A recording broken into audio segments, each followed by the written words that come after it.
He told me his boss was trying to hit on me. I let it happen. Now I'm divorced. I never thought I'd be sharing my story here, but here I am. My name is Veronica, I'm 30, and I was married to Vincent, who is 31. I was with my boyfriend Vincent for about 2 years. At first, everything was great. I honestly thought Vincent was going to be the one I spent the rest of my life with. However, I made a mistake by not listening to him when he warned me about his boss. Vincent and I met in high school, and it was like we instantly clicked. We shared similar interests, had a great sense of humor, and enjoyed each other's company from the start. It felt like we were meant to be together, and our bond only grew stronger as we navigate through life together. Our first date was both exciting and nerve-grower. Vincent took me to a cozy cafe downtown, where we sat for hours chatting about everything and anything. His laughter was infectious, and I found myself opening up to him more than I ever had before as the evening went on. Vincent surprised me by suggesting we take a walk in the nearby park. The night air was cool, and the park was peaceful with its dimly lit paths. We walked hand in hand, lost in conversation, and enjoying each other's company as we reached the end of our walk. Vincent leaned in for a shy but sweet goodnight kiss. It was a simple yet meaningful moment. That was the start of something special between us. For our second date, Vincent planned a surprise outing that showed he was thoughtful and adventurous. He took me to a small art gallery with work by local artists. He knew I liked art and creativity, so it was a nice change from our first date, which was full of new experiences and shared interests. We looked around the gallery together, and Vincent told me about the different artworks. I was really interested in what he had to say and liked hearing about his passion and knowledge. We laughed at some of the more unusual pieces and talked about what they meant on a deeper level. After exploring the gallery, Vincent surprised me again by taking me to a cozy Italian restaurant tucked away in a charming alley. We enjoyed delicious pasta dishes and shared stories from our past, learning more about each other's backgrounds and aspirations. The night ended with a romantic walk under the starry sky, hand in hand, lost in the magic of the moment. It was on that second date that I realized how much I enjoyed Vincent's company and looked forward to many more adventures together on our third. On our third date, Vincent planned a fun and spontaneous adventure that showed me he was playful and adventurous. He surprised me with tickets to a local amusement park, knowing I love thrill rides and excitement. We spent the day laughing and enjoying each other's company as we rode roller coasters, played carnival games, and ate delicious fair food. Vincent's smile was infectious, and I felt completely at ease and happy in his presence. Between the adrenaline-pumping rides and friendly competitions at the game booths, we found moments to sit and chat, deepening our connection. We got to know each other better, and Vincent's sense of humor made the day fun and enjoyable. I found myself liking him more and more as the sun set and the lights of the amusement park came to life. Vincent surprised me by taking me on the Ferris wheel. We shared a quiet moment at the top, overlooking the park and the city beyond. I realized then how special our bond had become in just 3 short dates. For our fourth date, which was officially a couple, Vincent planned a romantic evening that reflected our relationship getting stronger. He took me to a cozy French restaurant known for its intimate atmosphere and exquisite cuisine. Vincent was really attentive and interested in what I had to say, which made me feel cherished and understood. We enjoyed every bite of the delicious French food, and loved the romantic atmosphere. It was a night filled with laughter, meaningful conversations, and a growing sense of love and companionship between us. After dinner, Vincent surprised me with tickets to an live jazz performance at a nearby jazz club. Music has always been, we always loved dancing together, to soulful melodies, and that night was no exception. When it was over, Vincent walked me home, holding my hand and telling me how beautiful I was. That was the night I realized I was falling for him, and how lucky I was to have him by my side. We were both excited about graduating from high school, but it was even more special because Vincent was there with me. He smiled when we tossed our caps in the air. I couldn't help but feel I was really proud and grateful to have him by my side when we decided to attend the same university. It felt like a natural progression of our journey together throughout our college years. Vincent was not just my boyfriend, but also my biggest supporter and confidant. We attended classes together, tackled challenging assignments, and celebrated each other's successes. His unwavering belief in me gave me the confidence to pursue my passions and strive for excellence. Our college days were a whirlwind of experiences. From late-night study sessions to spontaneous coffee dates in between classes, Vincent's presence made every moment brighter, and I cherished our shared laughter, deep conversations, and quiet moments of reflection. Looking back, I'm grateful for every moment we spent together in college, every challenge we faced and overcame, and every dream we shared. Vincent's love and support was my anchor, and I'm sad to see that I lost such a good man. I take responsibility for this as our relationship progressed over the years and we spent more and more time together. Thoughts of marriage started to occupy my mind more frequently. I had always dreamed of, I was looking for that forever kind of love, the kind where you walk down the aisle in a beautiful wedding gown surrounded by loved ones and say I do to the person you want to spend the rest of your life with. I started dropping hints about marriage, subtly weaving conversations about weddings and engagements into our daily interactions. Vincent, on the other hand, wasn't as keen on marriage. He was more practical and wasn't convinced that a piece of paper could define the strength of our bond or commitment to each other. Despite his reservations, he could see how much marriage meant to purport. He knew it was a lifelong dream, a symbol of love and commitment that I cherished deeply. He saw how happy I was when I talked about weddings and decided to take the leap. He proposed one evening in a moment that caught me completely by surprise. It wasn't an extravagant proposal with grand gestures or elaborate plans. Instead, it was a quiet, intimate moment shared between just the two of us. He expressed his love and desire to make me happy when he knelt down and held out the ring. I felt a rush of emotions, joy and excitement. It wasn't about the size of the diamond or the extravagance of the proposal. It was about Vincent, who despite having reservations about marriage, chose to take that step because he wanted to fulfill my dreams and make me his forever. I said yes without hesitation. Of course, I even cried tears of joy. The preparations for our wedding were like riding a roller coaster of emotions. We were excited about planning our dream day, but there were moments of stress and overwhelm. From selecting the venue and finalizing the guest list, from finding the perfect dress to coordinating with vendors, every decision felt crucial and sometimes daunting. Our families and friends were thrilled when we shared the news of our engagement. Their excitement and support was like a warm blanket during the hectic planning phase.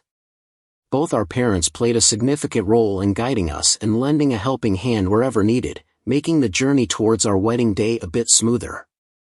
Finding the right venue was a process of exploration and deliberation. We visited numerous locations, weighing factors like ambience, capacity, and more. Once we'd found a venue that felt like it was made for us, we were so relieved. Shopping for wedding attire was a mix of excitement and nerves. I tried on lots of different styles until I found the one that made me feel like a bride. Vincent looked sharp and dapper in his suit on our wedding day. There was this crazy mix of excitement, nerves, and total happiness in the air. Getting ready with my girls around me was a whirlwind of emotions, knowing I was about to marry Vincent. My rock, my love made my heart race with joy and a bit of nerves too. The venue was decked out in beautiful flowers and decorations that just screamed romance. Walking down the aisle, I couldn't take my eyes off Vincent. Seeing him waiting there for me with that look of awe and love made everything else fade away. It was like all the stars aligned right then and there. Our ceremony was a perfect blend of heartfelt words, sweet readings, and those little moments that just make you smile.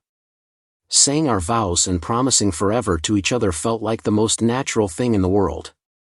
Once the OS was over, it was time to party. Our guests were all in and we had a blast. From the food to the speeches to the dancing that went on into the night, it was a great night. Our first dance was a highlight. Swaying together, feeling like the only two people in the room, cutting the cake, toasting with our closest friends and family. Every moment was just filled with love and happiness. It was like being in a bubble of pure joy, surrounded by the people who mean the most to us. Looking back, our wedding day was everything. We dreamed of more, and it was the start of our journey together. Every memory from that day is etched in my heart forever. I always feel nostalgic whenever I think of it. After the whirlwind of our wedding day, Vincent and I were ready for some downtime and relaxation. We jetted off to our dream honeymoon destination, a secluded beach resort with crystal clear waters and sandy shores. It was like stepping into a paradise made just for us. Our days were filled with lazy mornings. We enjoyed romantic walks along the beach and indulgent spa treatments. We also took adventures together, exploring the local culture, trying new foods and making memories that would last a lifetime. It was a perfect blend of relaxation and adventure, just what we needed to start married life on the right foot. When we came back from our honeymoon, we were still basking in that newlywed glow. Settling into married life felt natural and comfortable. We merged our belongings, created our own little nest and started making. We made plans for our future together. There was a real sense of excitement and anticipation in the air as we talked about our dreams and goals. We made plans for our careers, our home, and eventually starting a family. It was a bonding and growing even closer as a couple. We navigated the ups and downs of everyday life and always made time for each other. Date nights, weekend getaways, and simple moments of laughter and love kept our relationship strong and vibrant. Since Vincent worked, I was a stay-at-home wife. I was a stay-at-home wife at first, and I really enjoyed it. I was a stay-at-home wife, and I was happy to take on that role. Vincent's job was demanding but well paid, and it gave us a comfortable life where I didn't need to work. It felt like a luxury to focus on making our home a cozy haven, cooking meals from scratch and tending to all the little details that made our life together special. I really enjoyed that. I had the freedom to pursue my hobbies and interests, whether it was painting, gardening, or trying out new recipes. Our home was like my canvas, a place where I could express myself and create a warm and inviting atmosphere for us while Vincent was at work. I enjoyed the solitude and quietness of our home as it gave me the space to recharge, reflect, and appreciate the simple pleasures of life. I was proud to be there for Vincent when he came home, providing him with a comforting presence and a listening ear after his long days at work. Our home became a sanctuary where we could unwind, recharge, and nurture our relationship. However, as time went on, I started to feel a longing for something more. While I loved my role as a homemaker, I also craved a sense of fulfillment outside our home. The days started to feel repetitive, and I yearned for new challenges and experiences beyond our domestic life. As I've said before, as time went by, being a stay-at-home, I felt like I was stuck in a rut, yearning for new challenges and experiences outside the confines of our home. The role of a housewife started to feel like a bit of a grind. The days blurred into each other with the same chores and routines over and over again. What used to bring me joy and purpose now felt like a never-ending cycle of monotony. I found myself craving something more, something to break the boredom and inject excitement into my days. It was like I was stuck in a rut, yearning for new challenges and experiences outside the confines of our home. Sure, I enjoyed having the flexibility to manage our household and pursue hobbies, but deep down I felt a sense of emptiness from the lack of meaningful engagement beyond that. Our home's walls left me feeling isolated and disconnected from the world. I missed the buzz of interacting with people outside our immediate circle, the thrill of learning something new, and the satisfaction of achieving personal goals. It was as if life had hit a pause button, and I desperately wanted to hit play again and explore new horizons. Despite trying to keep myself occupied with various activities, the boredom lingered like a persistent cloud. It was a wake-up call that I needed to change and start afresh to reignite my passion and zest for life. I knew that wasn't cut out for the 9-to-5, number 5. I wasn't keen on the idea of having to stick to a rigid schedule day in, day out. I knew I'd quickly get bored and restless in such a structured environment, so I made a bold decision. I decided to go into business for myself and open my own massage parlor. The idea of having my own business excited me. It offered me the freedom to set my own working hours and create a space that reflected my passion for massage therapy. I'd always been skilled at it, and I saw no reason not to turn it into a thriving business. Of course, starting a business requires capital, and that's where Vincent came in. I approached him with my business idea, explaining my vision and how I wanted to make it a reality. I was delighted when he was incredibly supportive. Vincent wanted nothing more than to see me happy and fulfilled, so he provided the necessary capital to kickstart my venture. I started small, hiring a receptionist and 2 other talented masseuses to join me in providing top-notch services. My goal was to create a welcoming and relaxing environment for our clients, where they could unwind and experience the benefits of massage therapy. Once the business grew, I would employ more masseuses and eventually even stop giving massages myself. My massage parlor wasn't exactly booming, but it was doing okay. We'd managed to gain some traction in the market, which I was grateful for.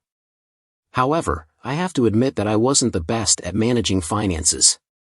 There were times when I needed Vincent's help to sort things out, but he was always willing to assist. He was just happy to see me engaged in something I loved. A few months after opening the store, Vincent asked me to come with him to a work event. On the way there, he told me about his boss's flirtatious nature and advised me to ignore any advances. I nodded, thinking it wouldn't be a big deal at the event. Vincent introduced me to his boss, who was true to his warning. His boss was quick to start flirting. I felt a bit flattered, and I have to admit I enjoyed the attention. I brushed off Vincent's subtle hints and attempts to shut it down, convincing myself it was harmless banter. When his boss asked about my profession, I proudly mentioned my massage parlor.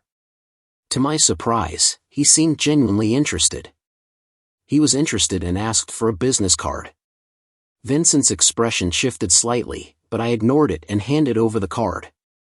His boss even made a suggestive joke about extracurricular activities at the parlor, to which I laughed it off and assured him we didn't offer such services.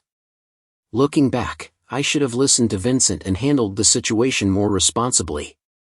I should have listened to Vincent and handled the situation better, but I was caught up in the excitement of networking and the flattering attention from his boss. It was a mistake that I would soon come to regret. On the drive home from the event, Vincent couldn't hide his disappointment. He tried to talk to me about how he felt I disregarded his advice about his boss's flirtatious behavior. He was concerned about how it might reflect on us in our relationship. However, caught up in the excitement of the evening and my desire to network and promote my business, I brushed off his concerns. I told him to relax and take a chill pill, assuring him that it was just harmless networking. I didn't realize the impact my actions were having on him and our relationship at that moment. Vincent seemed unconvinced, but dropped the subject for the time being. I had no idea that my actions that night would have such a big impact.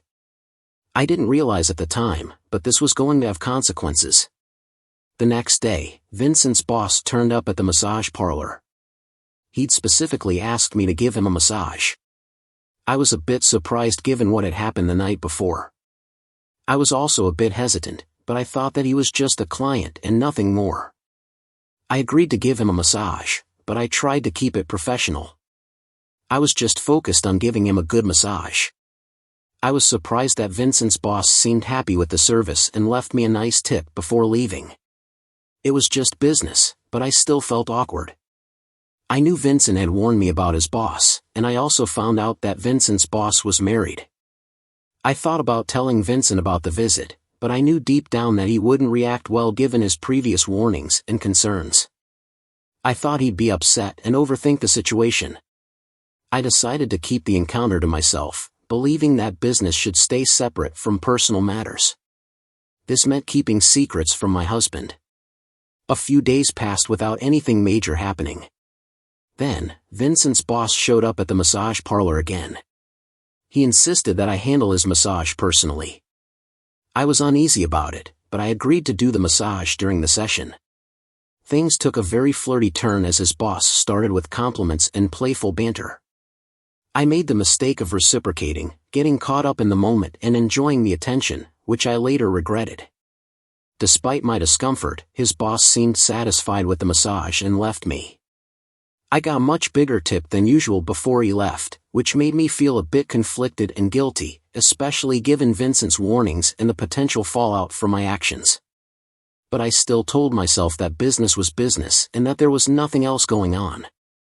Everything went on fine for at least 2 days, and nothing major happened before Vincent's boss came to my tower. I went to the massage parlor again, and like before, I was the one to attend to him.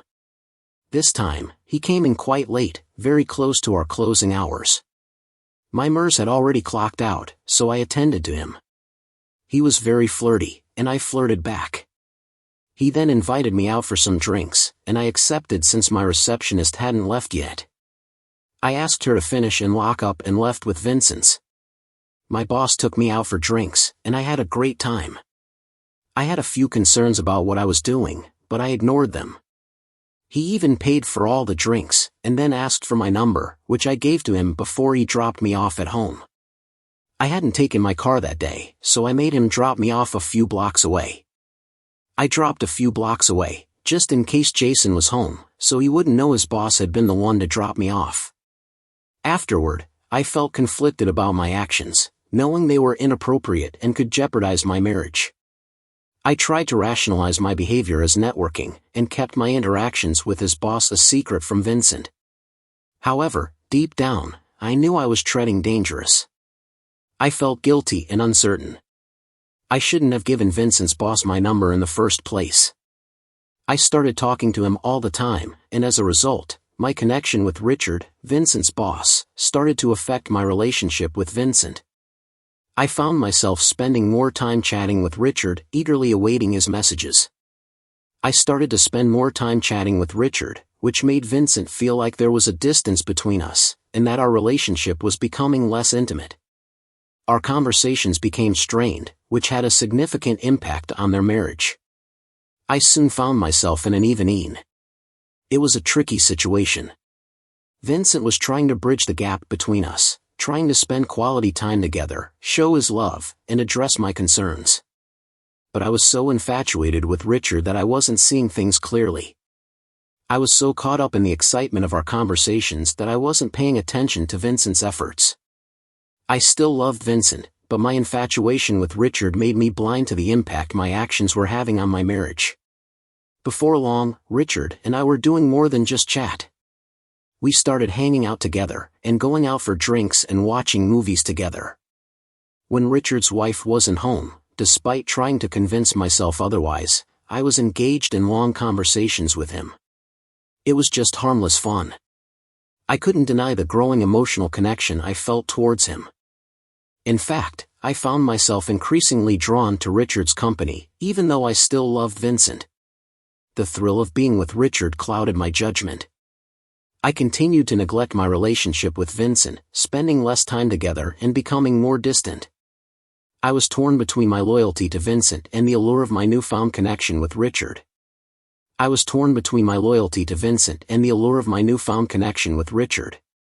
Despite my internal struggle, I continued to engage with Richard, enjoying the attention and validation he provided. One day, while I was hanging out at Richard's house, his wife wasn't home. I crossed the boundary I promised myself I never would. I cheated on Vincent with Richard. I was devastated by what I'd done. I knew Vincent would never forgive me for betraying him like that. I was consumed with guilt and regret. I couldn't believe I'd let things escalate to that point, ignoring the consequences and the damage it would cause to my marriage. I knew that honesty was the only way forward. I was anxious about how Vincent would react, and I knew it would be painful for him. I felt guilty and couldn't even look him in the eye without feeling like I had betrayed him. I tried to ignore my guilt and act normal around him, but I was torn between confessing and keeping my mistake hidden. I knew that, either way, it would change my relationship with Vincent. Cheating was a deal-breaker for Vincent, and he would never forgive me for this. On the other hand, not telling Vincent anything would make me feel guilty forever. But I also couldn't lose my husband.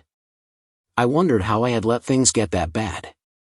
I was also pretty shocked and upset when Richard suddenly stopped all communication with me. It was as if a switch had been flipped, and he disappeared from my life without a trace. He stopped coming to the massage parlor, ignored my texts, and when I finally confronted him, his cold response really shook me. When Richard bluntly told me to stop texting him and declared that I felt a real mix of betrayal, anger, and humiliation. I realized that I had been used, and that Richard had manipulated me and taken advantage of my vulnerability and stupidity. I also understood why Richard wanted me to stay away from his boss. The pain of being discarded so callously by someone I thought I had a connection with was overwhelming. My confidence took a real knock as I came to terms with what Richard was really up to. I'd got myself involved in an affair, only to be treated like a disposable object. It made me question my judgment and feel pretty wounded. I still couldn't believe I'd been so blind to Richard's deceit and manipulation. Losing my marriage and my dignity in pursuit of a fleeting attraction was a bitter pill to swallow. I poured all my energy. I tried to win Vincent back by trying to make our marriage better, showing him affection, cooking his favorite meals, and trying to connect with him on a deeper level. But it seemed like Vincent had built a wall between us. He became distant and cold. At first, I thought it was just a phase, a natural reaction to the fact that I had been distant from him for so long. I hoped that with time and effort, we could rebuild what we had lost. But as days turned into weeks, Vincent became more and more detached. Our conversations became strained, filled with awkward silences and forced smiles. It felt like we were living in separate worlds, despite being under the same roof. My attempts at reconciliation were met with indifference or at times outright rejection. Vincent's withdrawal wounded me deeply. I yearned for the closeness we once shared, the easy laughter and intimate moments that now seemed like distant memories. I blamed myself for everything and wished I could turn back time and undo my mistake. Despite my best efforts, the rift between us remained. Vincent's heart had hardened, and despite my intentions, I couldn't break through the walls he had erected. I felt like a stranger in my own marriage, and I missed the old Vincent so much. Vincent finally revealed that he knew I had cheated. It was a seemingly normal morning until he blindsided me with a question. He asked me if I was. I felt a knot tighten in my stomach as Vincent's question hung in the air. I tried to keep my composure and asked him what he meant.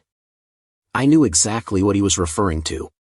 It was as if the truth I had been avoiding was now staring me in the face. Vincent didn't even beat around the bush. He told me to cut the crap.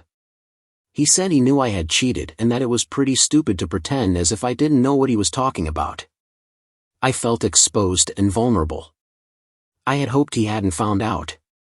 I thought I could just sweep it under the rug and pretend it never happened, but Vincent's quiet demeanor and distant attitude lately made me realize that it was time to face the music. I kept searching for words to explain or justify my actions, but guilt weighed heavy on my chest. How could I have let it get this far? How could I have been so blind to the consequences of my actions? I wanted to reach out to plead for forgiveness, but I knew deep down that some mistakes couldn't be undone. Vincent just kept staring at me. I realized it was clear that the trust we once shared had been broken beyond repair. I felt a huge sense of regret, not just for the betrayal itself, but for the pain I had caused Vincent. He told me that he had been trying to forgive me, but that the trust we once shared was gone. The pain in his eyes mirrored the pain in my chest as he called me the dumbest person for disregarding his warning and breaking our sacred trust. I wanted to reach out and apologize, but I knew there was no going back. I wanted to apologize and beg for forgiveness, but I knew deep down that there was no going back. I realized that cheating had been the ultimate deal breaker for him and that no amount of remorse could undo the damage I had caused. I started crying. I was overwhelmed by the gravity of my actions and desperately begged him for forgiveness. I asked Vincent for forgiveness and told him I wanted to give our marriage another chance. I promised to do whatever it took to make amends and rebuild the we had lost. Vincent wasn't interested in listening to me. He looked really cold and distant. He gave me an ultimatum, saying that I had hours to pack my stuff and leave. I was